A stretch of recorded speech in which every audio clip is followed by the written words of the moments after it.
I think we just have it wrong. Okay, so I'd like to call the, what's today, the Tuesday, October 15th Affordable Housing Trust Fund meeting to order. We have enough for a quorum. I'd look for an approval of agenda with one modification of moving, if everybody's agreeable, moving the warrant articles up before the budget discussion. Yeah, okay. Just for timing for a participant. And your 17B Tashma. Okay, and so I'll move to approve the agenda with the switch of the discussion of warrant articles ahead of budget and the change of the address for the second CCAP application to 17B Tashma. Second. All those in favor? Aye. Okay, passes unanimously. So we'll look to approve the minutes from July 29th and September 17th. Anyone have modifications or items? Move to accept. All in favor? Second. Thank you for the second. All those in favor? Aye. Passes unanimously. So we are on to 3 Friendship Lane closing cost assistance application.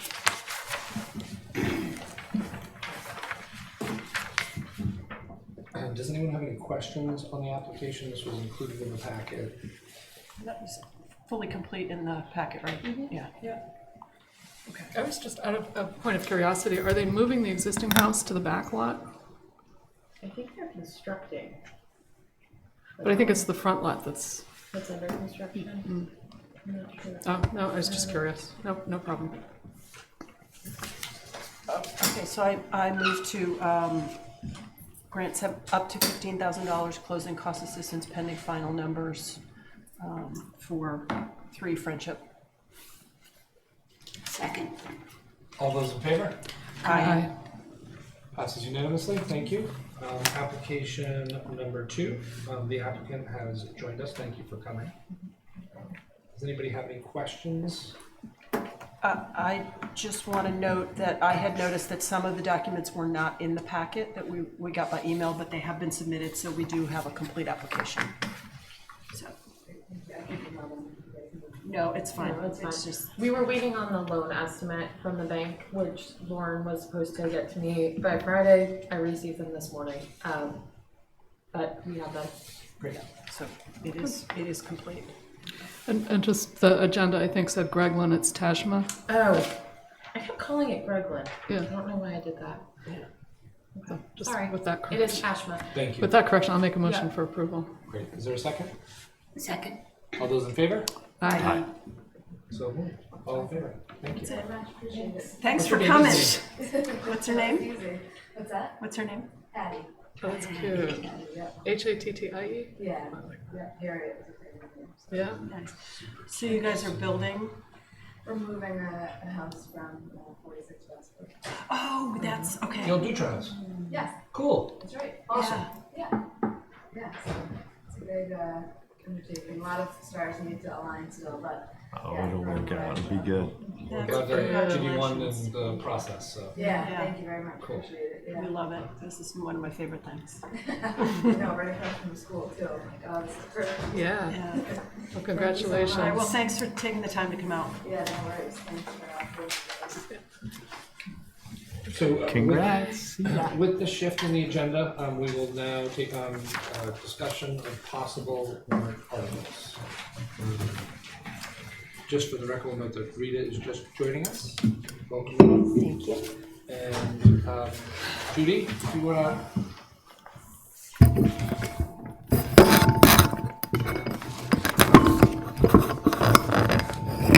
Hi, everybody. Can you hear me? Yep. Thanks for letting me show up here to talk to something on your agenda. As you may know, I'm now chair of the planning board. there you go. No, mine's off. I can go over there. We'll just turn mine off. Okay. I think you're right. What was the change in the agenda?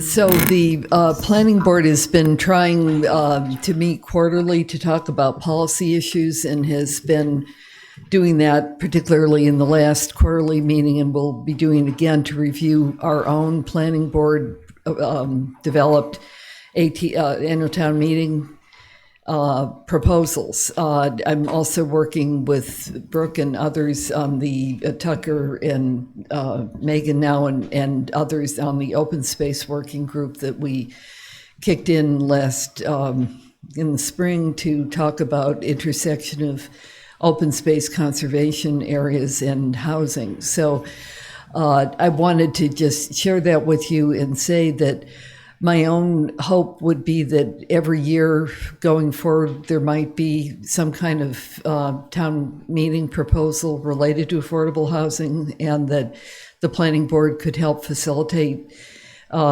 giving you support as you think about that. I'd also say that the open space working group is going to be tendering a report by the end of the calendar year. So our plan would be at our November meeting to talk about any housing-related ideas that might emerge. One that has surfaced from a couple different areas is to possibly rethink parts of the zoning bylaws that apply for Mid-Island that say you can have a fourth story as of right, and instead suggest that that be modified in a way that you only get a fourth story as an incentive if you integrate affordable housing, year-round housing, into the proposal. That has at least a couple technical tricky wickets. One is, how do we define year-round housing? Another is, how do we ensure that's really happening? But that's something we're trying to work out. Anyway, so I'm here on behalf of the open space group to inquire if that's the kind of thing you folks think would be a good idea. You may be meeting again before our meeting, but our meeting is the first Monday in November, so it'll come up pretty quickly. But since Brooke is on that working group, and Tucker and Megan are actively involved in it too, you don't have to give me answers today. I just wanted to invite you to address that also, so that you're aware. The other major prong probably coming out of that group will be a recommendation for an overlay district that we're tentatively calling a resource protection district, that is modeled in some ways on the Moorlands district, insofar as you've got a sensitive resource there, and that there's performance-based criteria for approval and site plan review that's a more refined, close review. We want to use those basic ideas and are thinking about crafting both a general statement of what such a district might look like as an overlay district, but particularly to think about recommending that that kind of a notion be applied to the harbor watershed as a first step, thinking that there may be other parts of the island that subsequently would also need to be addressed with that kind of, it's really a more intensive inquiry that would let you look at things about water runoff and things of that sort. So that may have a bearing on how affordable housing is developed in other parts of the island under your jurisdiction. That group is really committed to addressing both the conservation issues and thinking hard about how to be facilitative of year-round housing. So this is kind of just a brief status report. Brooke may want to fill you in some more on that, but I just thought it would be helpful for you to be aware of it. And if you were inclined to give me any initial feedback at all, that would help me in the next round of drafting, looking ahead to the early November meeting of that open space group, and also in keeping the planning board posted of what kinds of articles are likely to be coming forward. So I'm here to hear your thoughts. Thanks. Open the floor to anybody who's thought or comment. Judy, That's great. go ahead. No, I'm just, I think that's wonderful, and I'm sorry that I've just kind of been out of the loop, but the evidence first. okay. But yeah, harbor watershed overlay sounds like an incredibly wonderful idea. I'm curious when you brought up kind of facilitation of housing articles. Do you, in a semantic sense, do you see us bringing to you articles, or are you looking for us to support ones developed by the planning board? Well, here's what I understand. The planning board initiates articles every year. Some of them are things like rezoning in particular areas, like we're trying to move from R1 to R2 in some parts of the island, or from RC that combine residential and commercial to a more appropriate districting, or consider that writ large. We're still kind of gradually picking off leftover items from the master plan process from 10 years ago that I know Reba's very familiar with. But we get to a couple of things. Citizen articles have to go in. I think this year it's the 18th of November. Planning board then will hold hearings on citizen articles that typically are heard like January, maybe into February, to make recommendations to town meeting and to the select board. But planning board's also developing its own proposals, not just for parcel redistricting, moving maps, but conceptual kinds of things. For example, dare I say, swimming pools. We are thinking about a proposal not to allow swimming pools in the area right near to the historic downtown, and Dave can chip in on this because he's part of those discussions, but we have a list of other kinds of topical things that have come up. Another one that Ann Kuspa raised with me 3 months ago was, there you are, hey, whether there might be some parts of the island, and we were beginning to talk about Tom Nevers, where there are particularly large lots where it might be conceivable that you would allow more than one covenant lot to be split off. I'm not sure how we're going to come out on that or not, but we just had, as part of our policy quarterly meeting, invited Historic District Commission and the Nantucket Preservation Commission to flag for us anything on their minds that we might facilitate moving forward. So it's a long answer, but to your point directly, if you have something you're thinking about and you want Dave and me to carry the message back to the planning board, that we expect to get something that has these broad parameters for us to consider. It can be done under the umbrella of the planning board. It doesn't have to be done as a citizen article. So you don't have to. Last year, you may remember, some of you, I tried to advance the idea about a rental registry to help with tracking available housing and safety of housing, but I had to submit that in November, and then the Airbnb legislation passed at the very tail end of the year.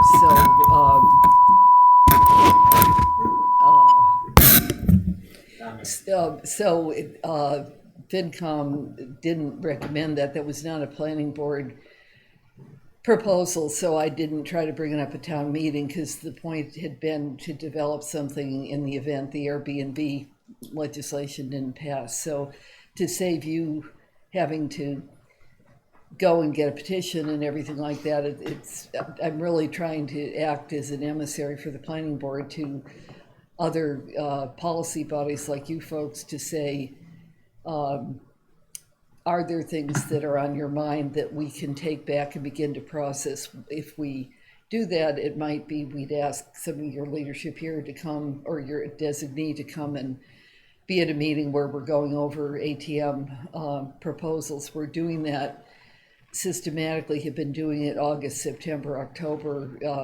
We're going to keep doing that through the end of the year, and we've actually cleared through a fair number of these, and the staff are working on writing them up. So it's really to say to you conceptually, if you have something you'd like to raise, you should feel free to do that. I don't want to fail to say too that we're also about to enter the cycle for the master planning process that usually takes 2 years plus to actually go through a good consultation and come up with a proposal for a master plan, and we're not actively doing that yet. Andrew Vorse, the director, has to manage the census process first, and that's keeping him pretty busy right now. But the hope is that I don't know. The hope is that at some point I'd come back to a meeting with you and ask you whether if you have particular things you'd like to have thought through in that regard, or it may be we would ask you to help us convene some citizen conversations around housing issues or things like that. But I'm really here just as a kind of out of respect for you folks and as an emissary on behalf of the planning board to say any of those things that you have much to do, and I very much appreciate the chance to be part of your group till I had to go on and do some other things. But I'm glad Dave's here, and really want you to know if there are things, and I really would say just for me personally, I think it would be a good practice if you think it's advisable to have as a goal 1 article a year for town meeting, because that way people will keep it on their minds, and the way to address it, as you know, isn't only money, but it can be eliminating certain kinds of barriers or creating certain kinds of incentives. So one area that I'm interested in is that we've talked a little bit about in the open space meetings is the intersection of the intent of the secondary dwelling bylaw, what's happened in practice, particularly around, my understanding is when it was passed with the idea that it was going to create more housing, year-round housing. And with the advent of Airbnb, which probably wasn't anticipated at the time. And so is there some amendment to the secondary dwelling bylaw that would help mitigate that situation? It's an idea more than I don't have anything specific, but it's more conceptual. Just a little history on that. The secondary dwelling was passed with the institution of zoning here in 1972. It was the only way zoning was passed here, was to give everybody, unless their property was deed restricted, the right to have a secondary dwelling. And it was kind of sold to the community as in-law housing. There was no ever, to my memory, never any affordable housing component back then. Just, that's the history of it. Okay. To me, that raises an interesting point in the sense that maybe rather than creating new opportunities from scratch and trying to work those through, where do the opportunities exist in the existing code, i.e. the tertiary program, before that becomes a situation where we're looking back 40 years from now and saying, oh, the intent was this, like we're having the conversation about in-law apartments or cottages or apartments. So I don't know how we would go through a review of what the existing code opportunities and language changes would be, rather than institute something new if we're going for an article a year type process. I think recreating something new can be a harder task than... Yeah, I think it's great to have a goal of keeping this in the forefront, this effort of generating more affordable housing that's restricted in perpetuity. But I think it's a little arbitrary to shoot for, say, 1 article a year. I mean, it might be 5 articles one year, it might be nothing another. Just an opinion.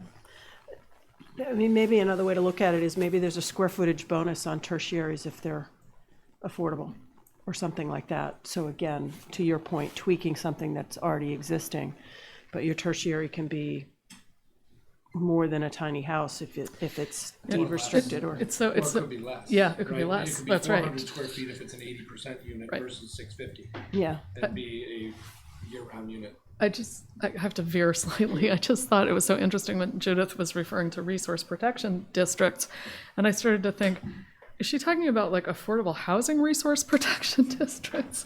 There may be a time down the line, long after we're here, when something like that could be in place. Well, actually, funny. Yeah. as we were talking it out, we were talking about the fact that one way to get people in the natural resource areas to be thinking more concretely would be to say, first, the environment existing housing stock that's more important than speculative pie in the sky, and that there well may be, I think I gave the example of having lived in North Carolina a long time, that there's efforts to create, it's not exactly historic district, but it's waterfront protection so that you keep working waterfronts, not giant palatial levels, yeah. vacation space in those settings. So that's described in some ways as a neighborhood preservation technique. So it some of this is working with the concept, some of it is working with the language to help people kind of think fresh and not necessarily just keep on with the same assumptions that may have been there in the past. But thank you, and if you've got 5, I'm happy to carry 5. Does anybody have a comment on the idea about the changing the 4-story current Mid-Island to something that's really incentive-based as opposed to as of right? Yeah, I do too, yeah. Pardon? Great idea. Great idea? Yeah. Okay. For me, it would come down to, I think it is a good idea. It comes down to what's the percentage, right? Is it a 25% requirement, and then somebody wouldn't do the 4th floor at all? Well, you have an where's opinion? The percentage of the requirement that keeps the economics good Right. enough that the person feels they have to do it. I think it would be important also, since that zoning article was passed, to assess what has actually occurred. How much has that 40-foot been utilized? Not much. I know. So how much of an incentive is it really? Well, true, but the thing is, we haven't, I would expect It's fairly recent, too.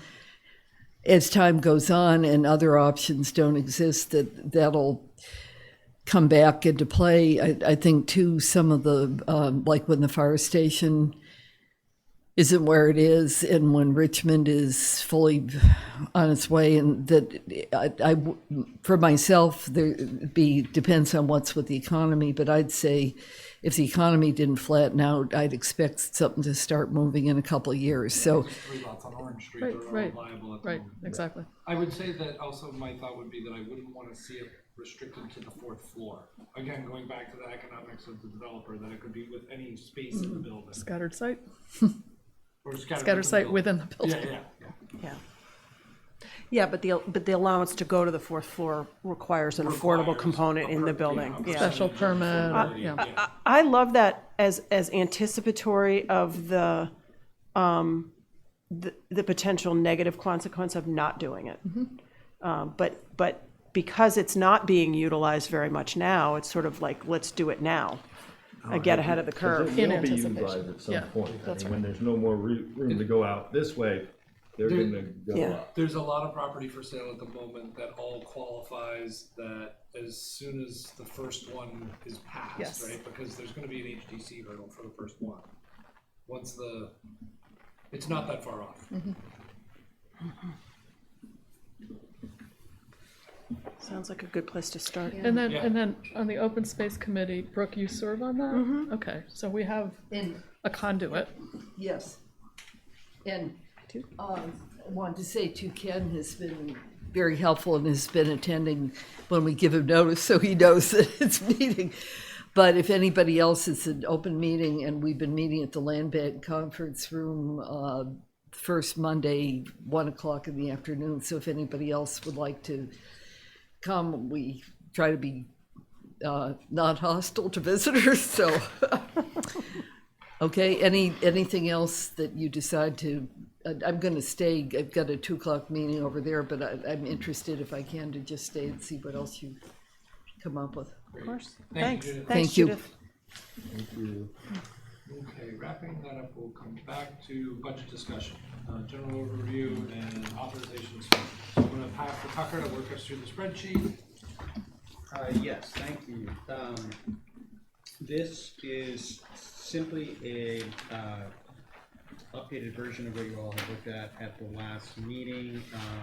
You may recall that we've been invited to present our budget to the select board, most likely the first meeting in November. I'm thinking it's going to be the timing. But I'll just kind of go through the same way we did last time, starting at the far right, and working our way back to the left. I'll just point out some of the changes to this document versus what you had looked at before. We had just removed some CHIP funding that came in the prior year in FY19, both in the revenue lines above as well as in the expense lines below. So this is really intended to show a picture of what's been requested in this current budget year. Now, no guarantee that any or a portion of the 243 comes through, but this is what has been requested. Then going to the CPC, nothing has changed in those columns since what we looked at last time. That's the normal CPC funding that has been received prior. And I'll mention that I had the opportunity since we last met to get together with Brian Turbett. He and his office are working diligently on creating what they call organizations within the town accounting structure for each of these buckets, so that we will have a more robust reporting system going forward. And they are, while doing that, also verifying, let's call it the opening balances in the top line there. So these numbers are in the ballpark, but they are doing some reclassification and so forth. And so by the time we do the select board presentation, for sure, we will have the updated current numbers. So the CPC bonding is the next column. Again, no change since the last review of this budget. In the town of Nantucket 100, there was in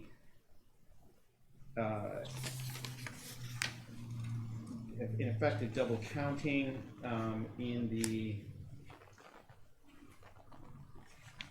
closing cost assistance for the 150% AMI, so that has been adjusted. And I apologize, I should have said in the CPC column a couple over, originally the 400 and the 205 for Housing Nantucket and Habitat were reversed in the previous version of this, so those are now in the correct lines.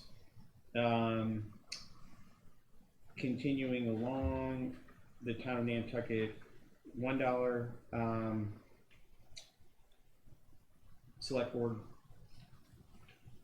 bucket, no change there, nor in neighborhood first.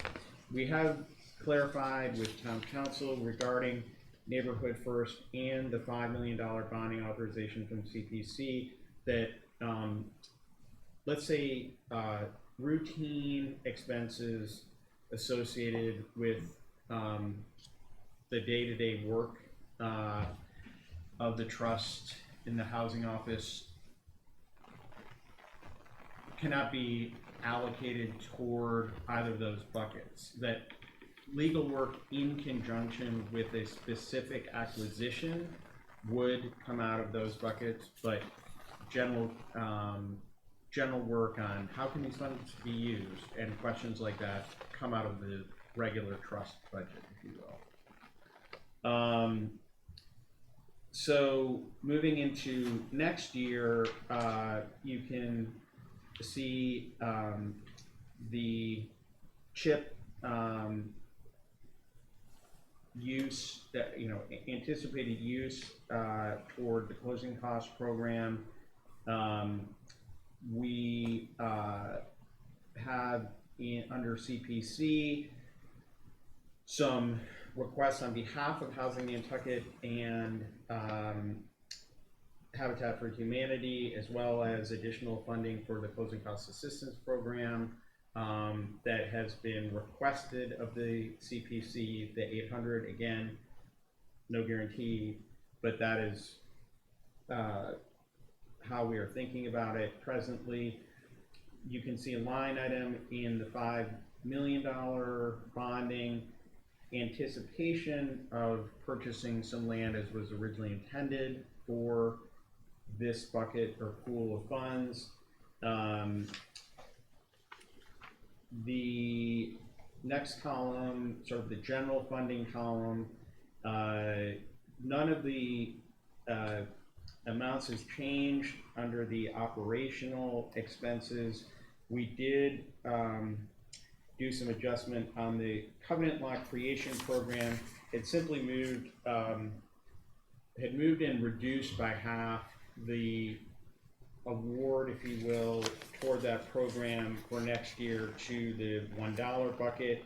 One, in part to balance, not have a negative balance at the bottom line, but as well, you all will recall that you have authorized $100,000 toward that program already, and that is a loan program that gets returned rather quickly at the time the covenant lot is sold. So in theory, that 100 may be enough to keep it going on a rotating basis, but there is a marker for 50 more if required for next year. And then we haven't plugged in a neighborhood first purchase here, but those funds are available whenever needed. So kind of the punchline is there, if everything came through as depicted in terms of the CPC grant and the hospital grant, then we are basically in a position where we do not need additional funding for this coming fiscal year. And I should mention that it will be the FY22 fiscal year that likely one of the other revenue sources that are intended to fund housing can be used for budgeting purposes, meaning either the short-term rental, which we know is intended toward housing and water quality, or should our housing bank bill or a statewide version of that bill be passed within that next year period, then there would be called a reliable funding source toward future housing efforts. So with that all said, anything I can clarify? I have a question.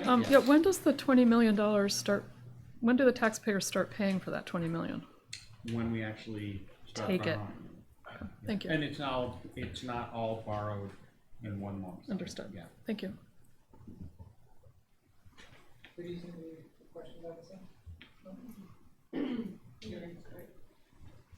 Oh, I'm gonna sorry, I'm also gonna mention, like in terms of staff and so I am moving down and will be joining Ken downtown in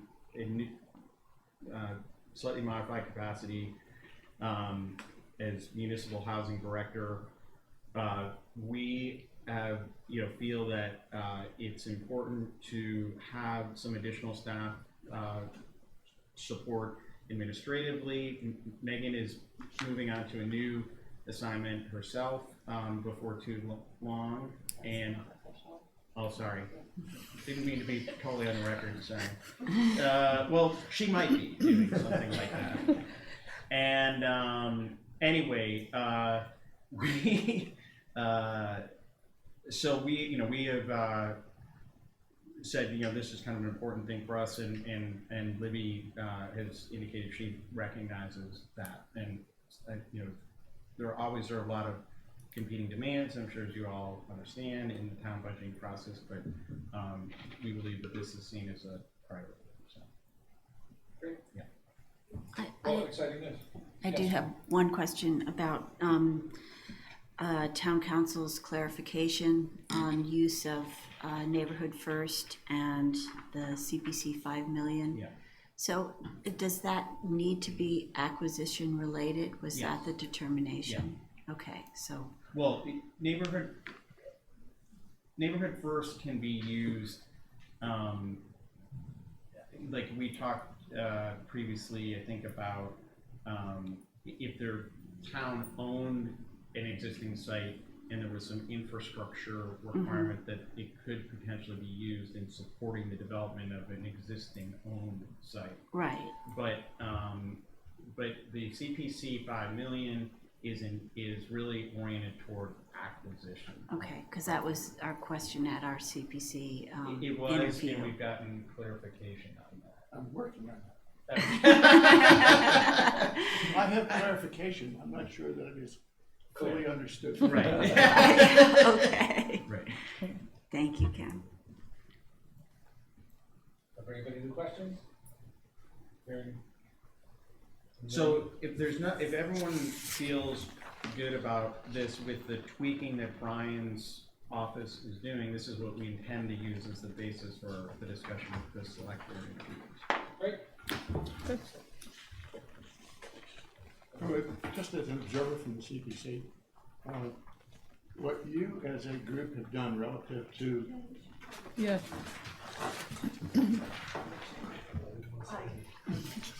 what you as a group have done with respect to the development of your strategic plan, and then the clarification with respect to the separation of the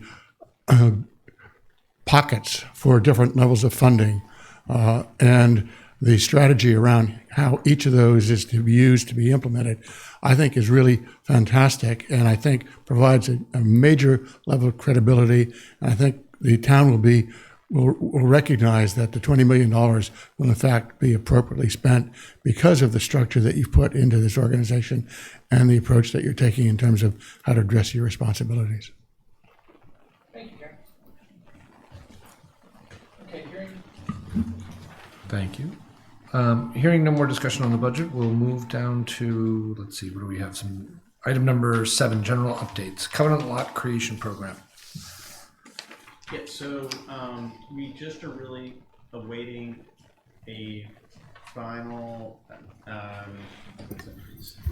we're just really awaiting a final determination from town council, hopefully tomorrow, on the interest rate that can be charged in the event that someone hasn't performed. Great. And then, Ann, you guys are in position, ready, marketing strategy plan, ready to go? Do you have a timeline on what your hopes are, or? Sorry to put you on the spot. That's right. Ann Crispa, Housing Nantucket. We'd been talking about that just with the holidays coming up. We were thinking it might be better to push it back a little bit to January before we really do the real push, as far as, this is unrelated to, but kind of combined with the covenant formation program, is our general covenant direct marketing approach, which we think we're going to wait until after the holidays. January, we think, would be a better time for people. But I think it's still, and I would love to hear feedback from you all, if you think that we should just go ahead and start the radio ads and the ads in the paper. There will be people here for various holidays coming up, although this is more of like a year-rounder target market audience. So, Penny? I think we should get going. Get going. Yep. I really do. I mean, the application's done.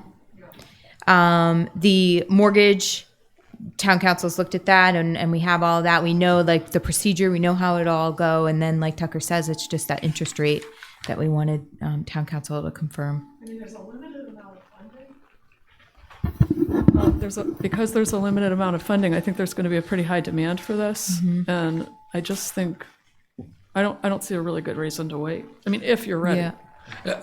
I would agree. My thought is, I think Thanksgiving is an incredible time to hammer on radio ads, because there will be extended family and opportunities for generational families to be talking about this, and income opportunities for elderly family members that own property, input. I think that there's probably a good conversation around that time period that could continue into the winter. Whether you don't accept applications on a workflow until January, Oh, we but have inspiring the conversation earlier the better. We could. I mean, that part isn't an issue. We can process the applications. It was just when can people hear this message? And maybe it's that the radio and the ads in the paper happen now, and then that direct marketing happens after. Again, as long as you're geared up to handle it, I think that's really the crucial thing. Brooke? I would concur that the notion of this is a lot of these properties are family wealth and inheritance, and the idea of the holidays being a time where people are together. I hadn't really thought about that. I think that's a great idea. Giddy up. Great. Thank you, Ann. Thank you. Neighborhood First Advisory Committee, Penny or Brooke, anything you want to touch base on? Well.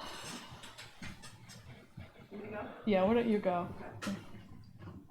So I would say that the work of the Neighborhood First Advisory Group has been, for the most part, sort of defining the different ways in which the different methodologies by which the funds could be spent. And we sort of broke that down into three categories, which are the sort of the outline that was in that spreadsheet about buying individual houses, adding secondary and tertiaries, having them spread out all over Nantucket. And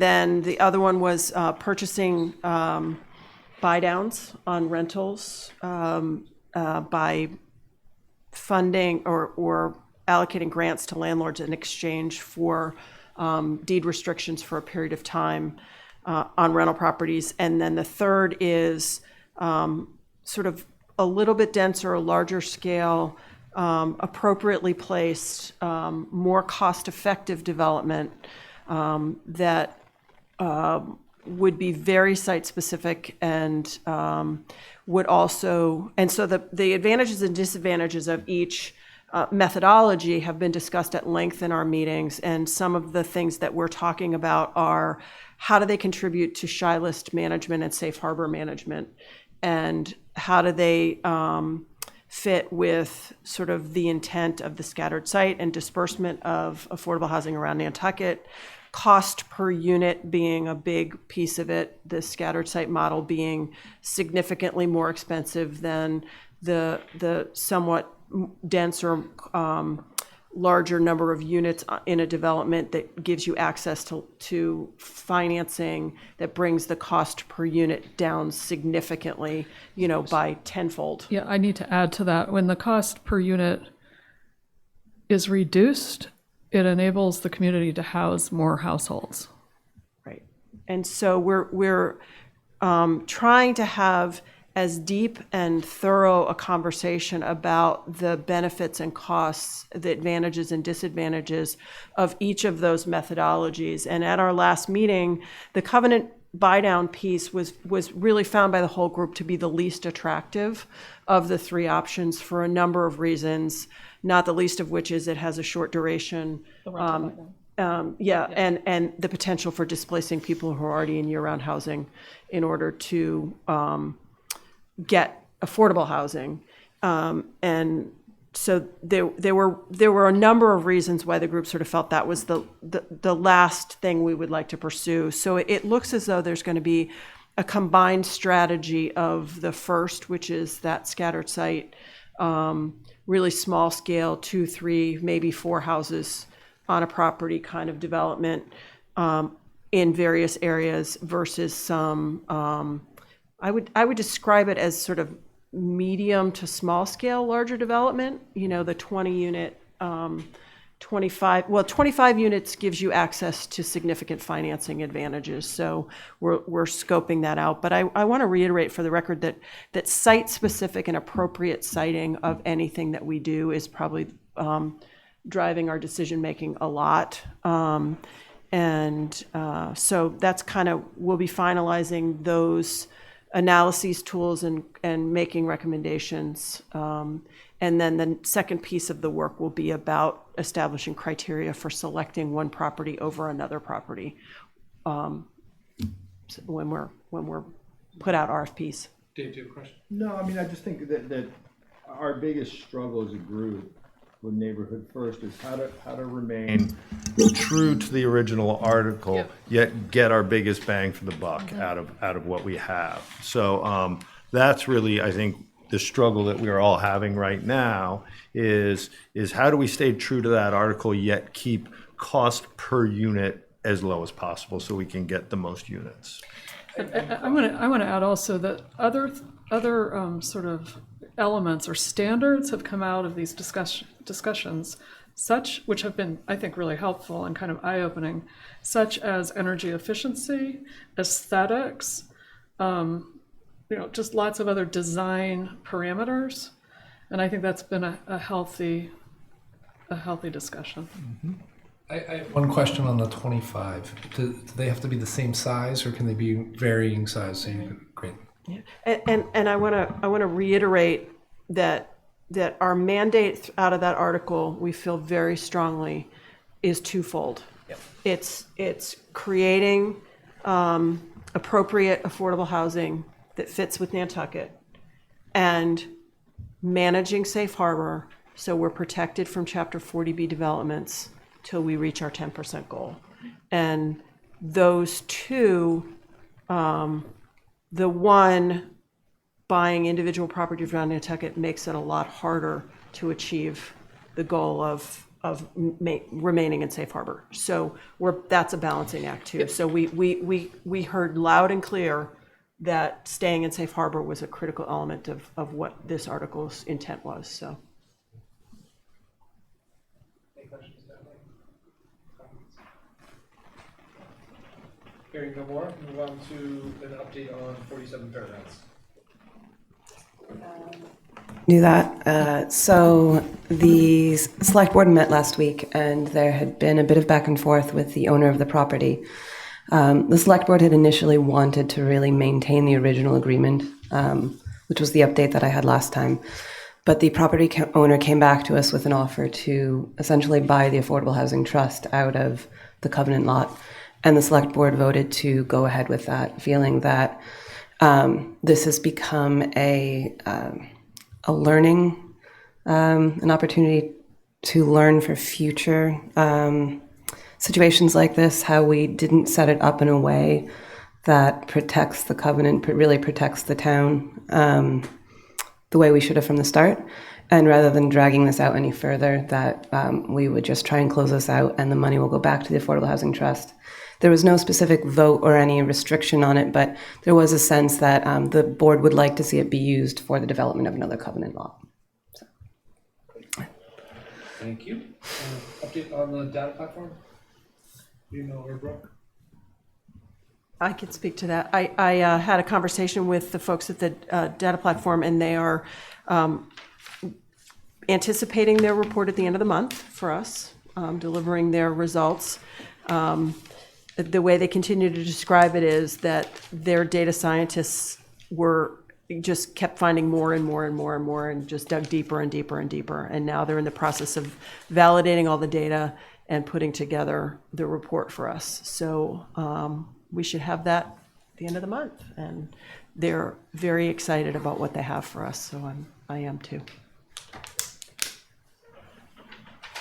So let's make sure we have a spot on the following agenda for them to present, presumably.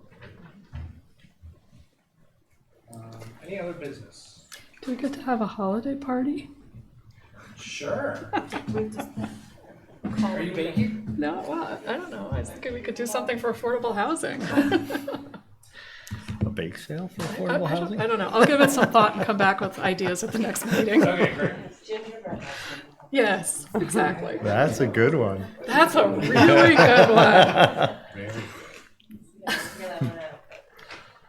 Will that can be I toss scattered out an site idea? gingerbread? Scattered site gingerbread. We'll let this conversation. Okay. Moving from gingerbread, are there other business? Brooke, Sorry. No, don't be sorry. I like the idea. So I have very strong feeling that public outreach is critical to the work that we're going to be doing in following with the decisions around Neighborhood First and everything that we have sort of in the pipeline in acquisitions, in the potential at the fire station, all of it. And I would like us to consider some kind of housing forum of some kind in the coming months where we would invite the community to participate in a conversation where we would be presenting the irons in the fire, sort of tooting our own horn about new programs and really just giving the community a full picture of everything that's happening with housing. And my dream is to have it live streamed, like at the Dreamland or something, so that folks from afar can participate and be able to ask questions and maybe a panel discussion. So I don't know where to go with it, but I just thought it would be an opportunity for us. I think it's an excellent idea, and I think given that we are the stewards of all this public funding, it's something we should be doing at least annually or twice a year to keep people informed about what it is we're up to. So in preparation for that, I am sitting here with an idea, and I don't get the two events right, but the Yuletide Fair and what's the other one that happens around the holiday? December Delight. December Delight. If we were to get a table at those events, like the fair, for another face-to-face opportunity, some discussions, maybe there's a questionnaire that people let us know what their interest is in then planning for a January or February hosted event. Dead of winter. That's a great way to interact with people who are in need of housing and in the community year-round in the middle of winter. I think that could be a good, and maybe that's where we do the gingerbread house. Right? Perfect. There you go. Yeah, I think that would be a great idea. I think a lot of people, particularly this last town meeting, got involved with learning a little bit more about affordable housing and voted to support us. So I think any way we can to keep the channels of communication open, maybe utilizing NCTV. Or something along those lines. I think it would be great to have that be something we do regularly. And before town meeting. We have an award-winning filmmaker Oh, stop. on our board. So maybe he can help us with the video. Runs in the family. So what's a reasonable target if we're looking up to town meeting? Is this a February February, time? yeah. So mid-February after? Not during vacation. Right. Yeah. So it'll probably be just before. I don't know. I'm going to volunteer Excellent. to take charge, Great. and I'll come back with a recommendation at the next meeting. Awesome. On here, we have date of the next meeting, Tuesday, November 19th. Is that a major conflict for anybody, or that's why you?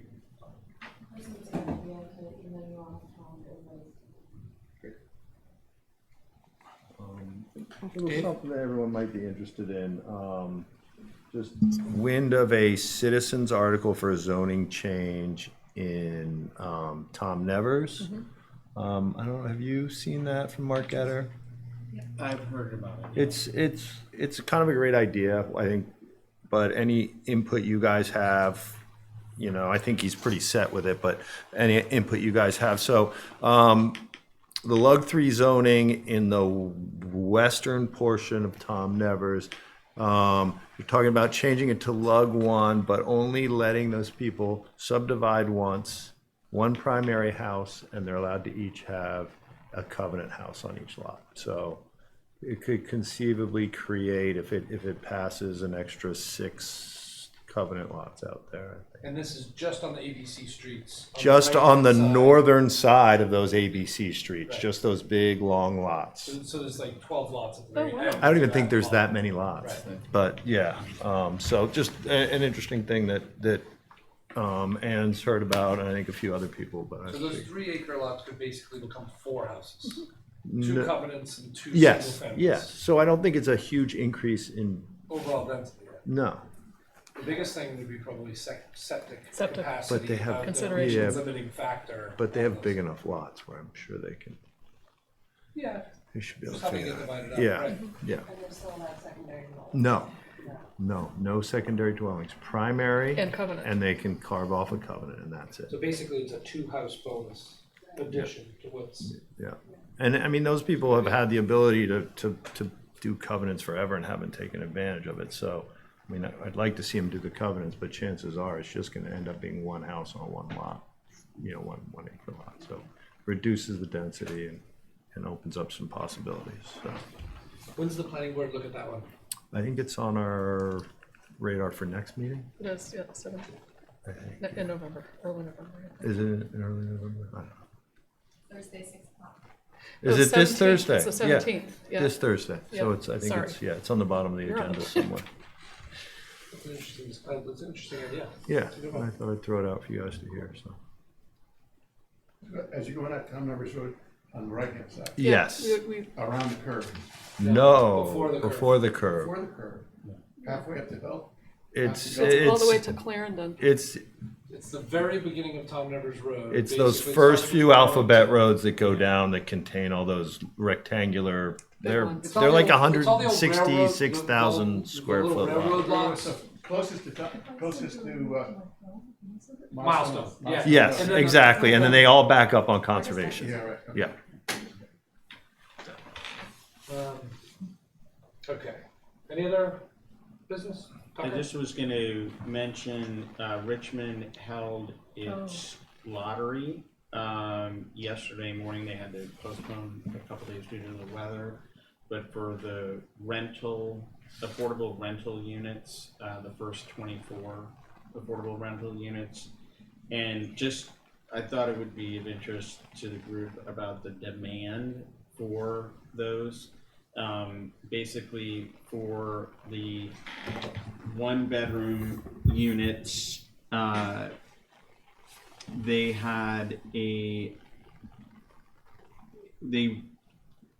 segregate them into 1-bedroom local preference and then 1-bedroom what they call open pool.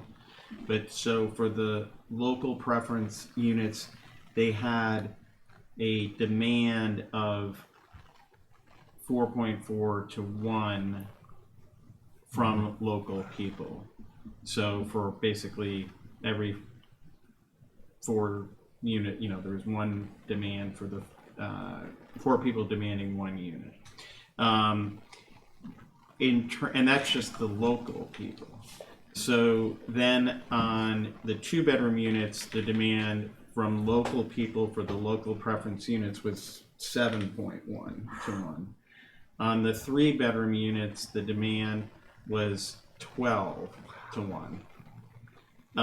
Then on the studio units, which are at open pool, the demand was 7.25 to 1. And then on the 1-bedroom open pool, as they call it, there was a demand of 11.25 to 1. And how So- many total units did they award? So there are 24 restricted units in this phase, and there were a total number of 94 applicants and eligible households. And so this is the first phase of Meadows 2, the 7 buildings that just went up.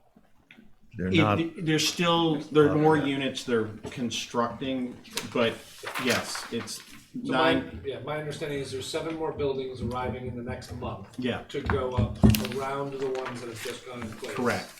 And that their goal date is July 1st to have them all occupied. Correct. And between their affordable and housing, they're at 86% occupancy. Based on the applications that they have. Cool. All right, any more other business? Okay, not hearing any public comment? Board comment? Okay, we will be looking for a motion for item 11. Shall I give it a whirl? Please. Move to adjourn the open meeting to go into executive session, not to come back to open session for purpose 6, to consider the purchase, exchange, lease, or